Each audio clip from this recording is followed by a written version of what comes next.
Bien, bonsoir à toutes et à tous. Merci de votre présence.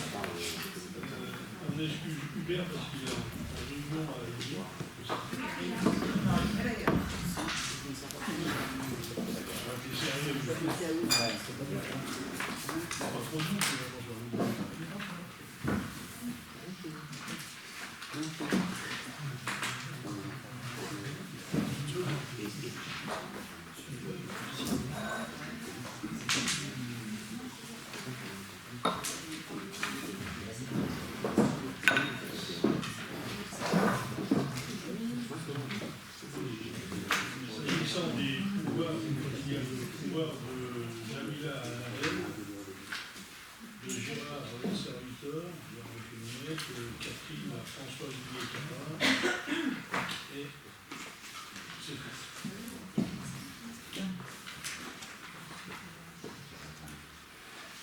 Françoise va sur le secrétariat comme à son habitude. Ensuite, c'est le centre du procès verbal de conseil du mois de novembre, le fil des questions, des interrogations, des modifications, le point par l'opposition des abstentions. Si, moi je m'abstiens. Pour des petits trucs. Tu t'abstiens De toute façon, ça ne change rien si je le dis, alors je m'abstiens.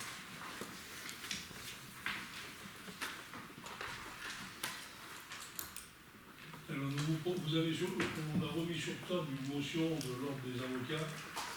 Donc on vous propose de la présenter en fin de séance, si vous en êtes d'accord. Effectivement, ça enlève un certain nombre de droits, semble-t-il. Je ne sais pas si ça pourrait enlever un certain nombre de droits. Voilà. Donc, des oppositions, des abstentions, des discussions sont analysées. Bon point, merci. Et ensuite, on rajoute également une délibération qui est la vente d'un appartement et d'un garage dans la copropriété du bâtiment municipal à M. Claude Delvaux et à Mme Lisa Tonon, qui sera présentée donc en numéro 37 à la fin du conseil.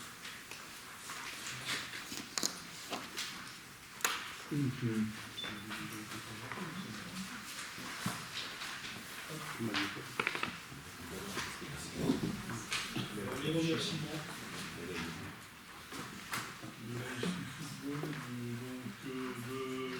Des sapeurs-pompiers et de la pétanque luminoise.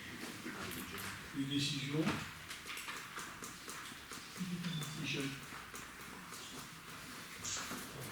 Donc la décision 120 portant sur la fourniture d'équipements informatiques à la société Microstore pour un montant maximum annuel de 35 000 €. La décision 114 portant sur l'institution de requis de recettes et d'avance auprès du service bilocal. C'est une modification, une décision qui avait été créée le 27 décembre 2017 et qui avait été déjà revue en 2020. Décision 120 portant sur la location d'un local commercial de 3 bûches charrières à l'association Jules Autrement pour une redevance mensuelle de 425 € TTC.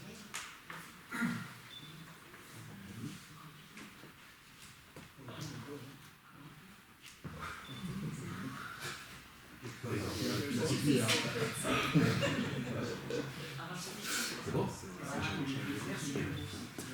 C'est dans le but, il vous met tout prêt. J'avais dit une méchanceté. C'est l'habitude de dessiner.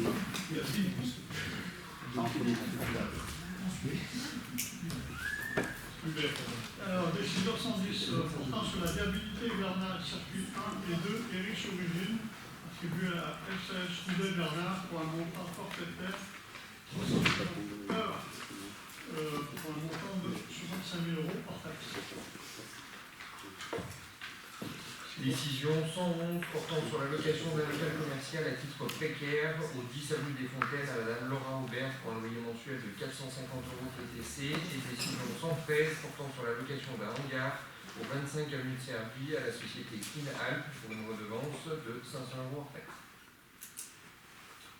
Proposition 112 portant sur l'acceptation d'un prêt d'aide à l'investissement d'un montant de 100 000 € auprès de la CAF de la Savoie pour l'aménagement des salles d'activité du centre socio-culturel Éclavis. Merci, Michel. au niveau de la trésorerie, au 15 décembre, nous étions à 3 813 000 TTC. 3 813 000 euros.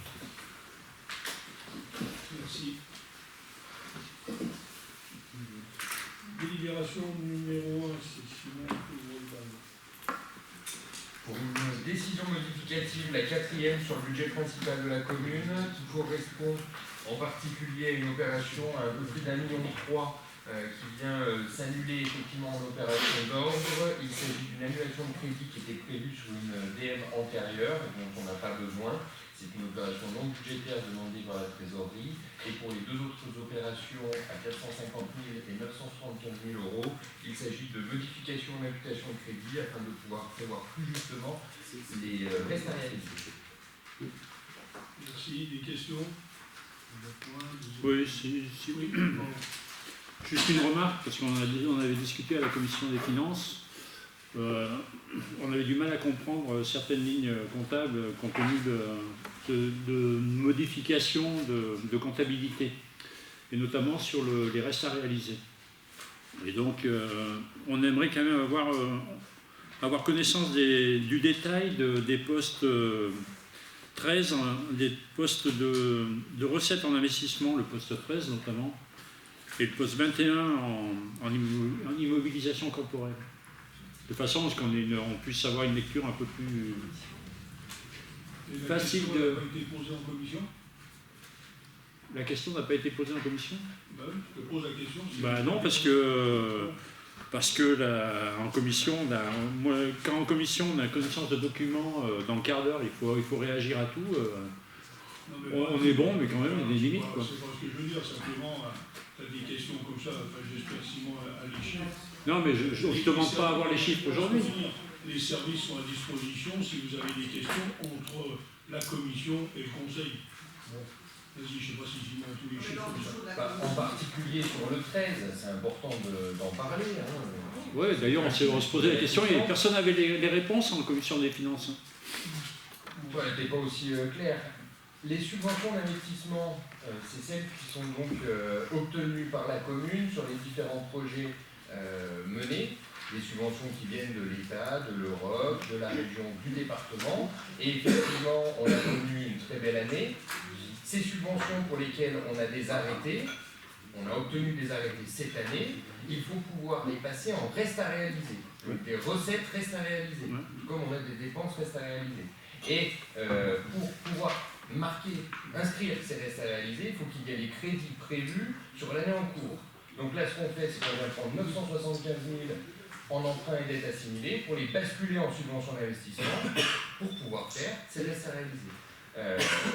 Ce qui est le plus important de cette fois, c'est de souligner le travail des services qui a permis de mobiliser quasiment 1 million de subventions en plus de ce qui était prévu déjà au BP l'année dernière, c'est-à-dire 700 000 euros. Et c'est ce qui permet à la commune de maintenir des finances extrêmement saines et de pouvoir continuer à mener des projets très importants en termes d'investissement. Merci Simon. D'autres questions? Au point des oppositions, des abstentions. Simon toujours bien. Énergie renouvelable. Une DM sur le budget annexe énergie renouvelable, donc les panneaux solaires, avec une petite opération à 380 € à la demande de l'ATP. On modifie des imputations pour pouvoir abonder légèrement plus les amortissements. Merci. Une question? Au point des oppositions, des abstentions. Simon, pour le budget collectif de la commune.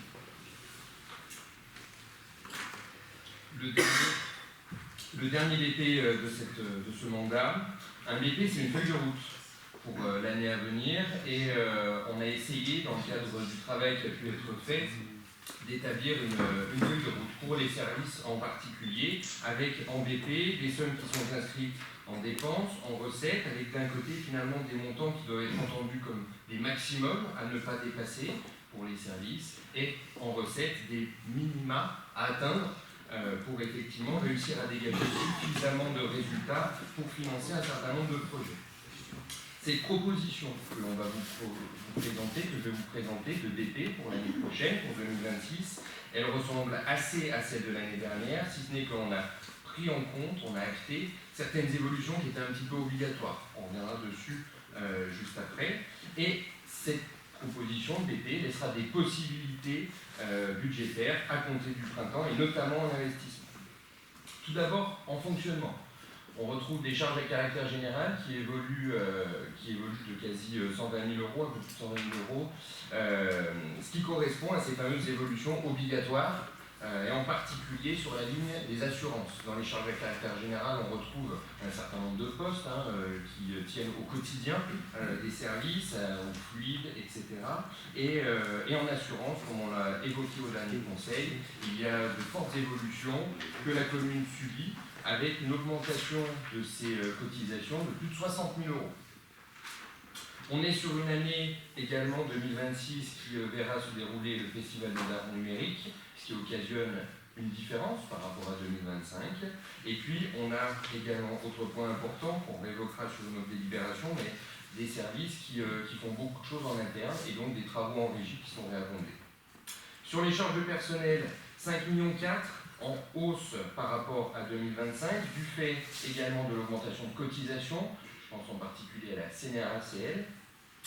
Atténuation de produits, 180 000 euros. La proposition est de provisionner un petit peu plus que 2025, au cas où.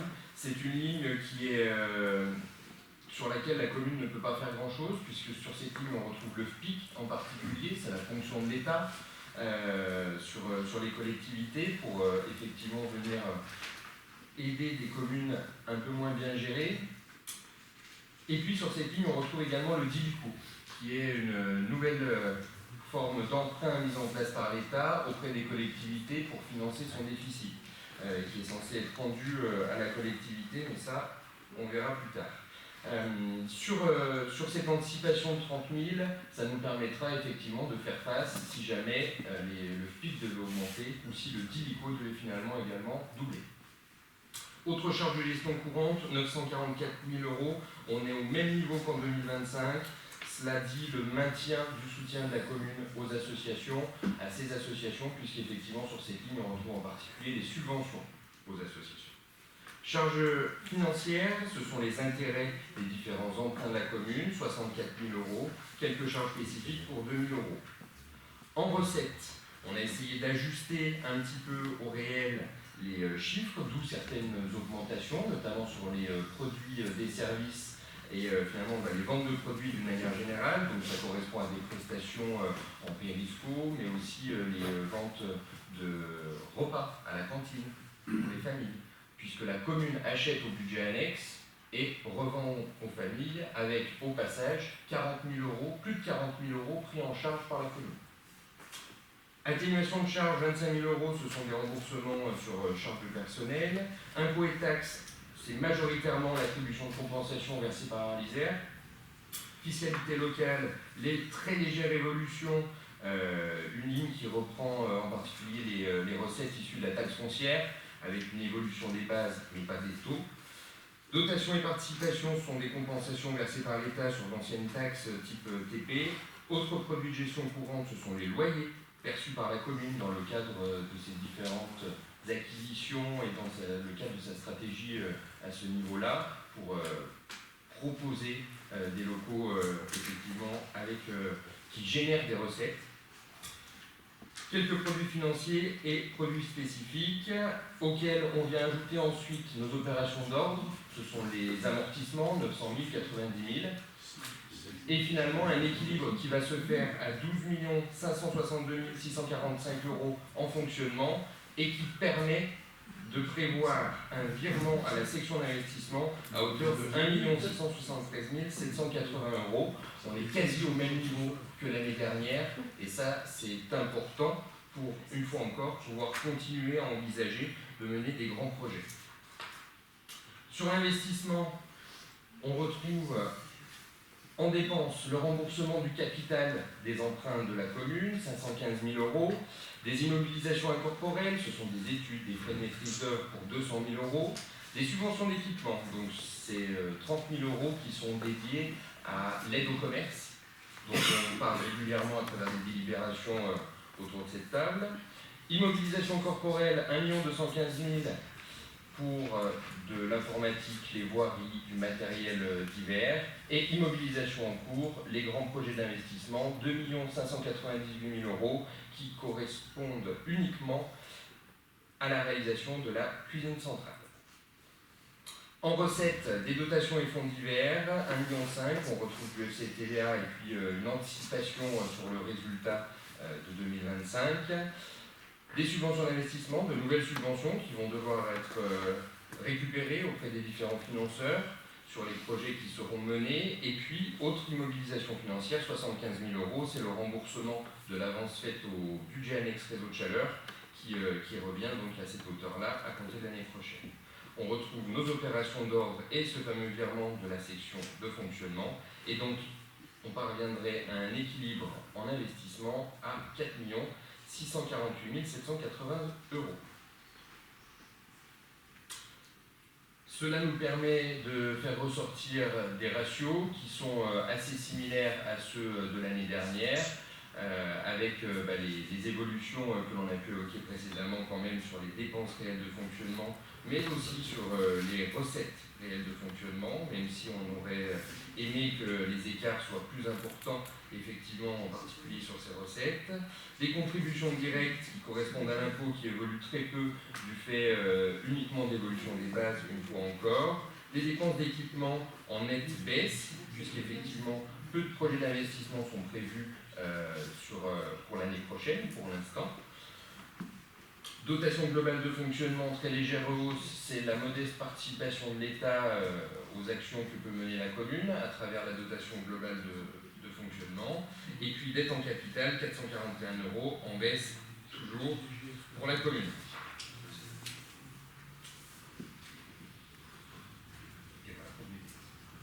Merci Simon.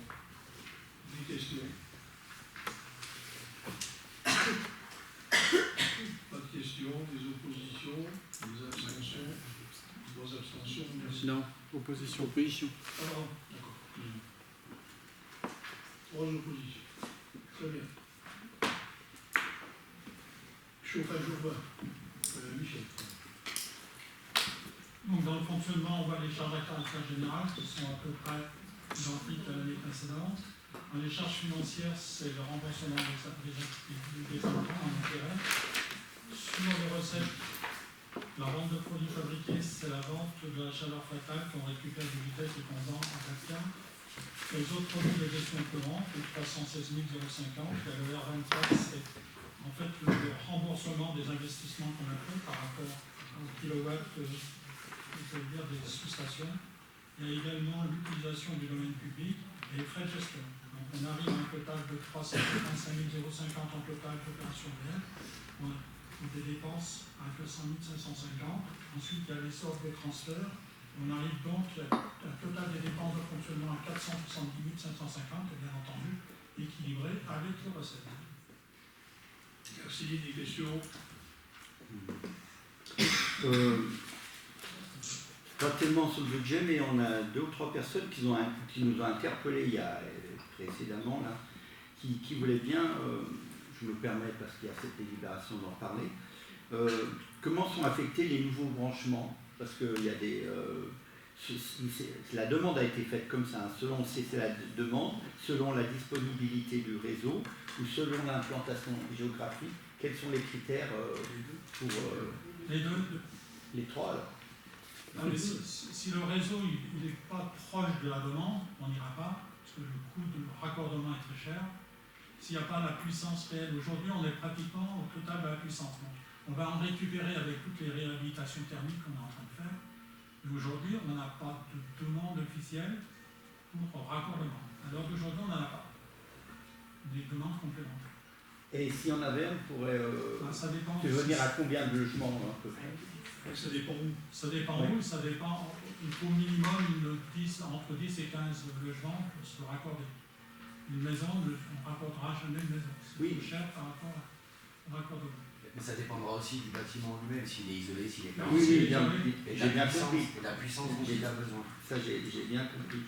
Et Les dernières demandes refusées, effectivement, c'est parce que le réseau était trop loin. Donc là, les coûts de raccordement sont trop élevés.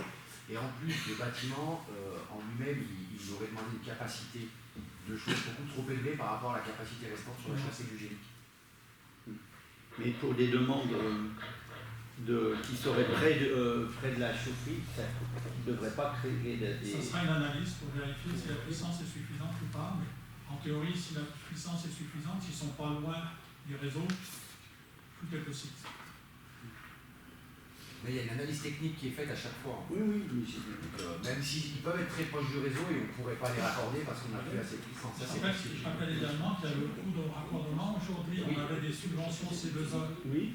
C'était entre 60 et 65 000 euros pour le raccordement en C2A.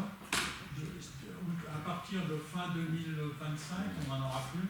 Ce qui veut dire que les demandeurs seront certainement une obligation de payer le raccordement. On ne sait pas jusqu'à aujourd'hui. Le bâtiment dont tu parles, c'est la tournette. Je ne sais pas qui C'est la Non, tournette. c'était pas... C'est C'était plutôt généraliste, mais on m'a quand même posé des questions pour des bâtiments qui étaient proches du réseau. Oui, le seul qu'on n'a pas raccordé là, c'est effectivement la tournette. Le réseau étant trop loin, il n'y a pas de... Économiquement, c'est pas viable. Qu'il fasse la demande, elle sera étudiée.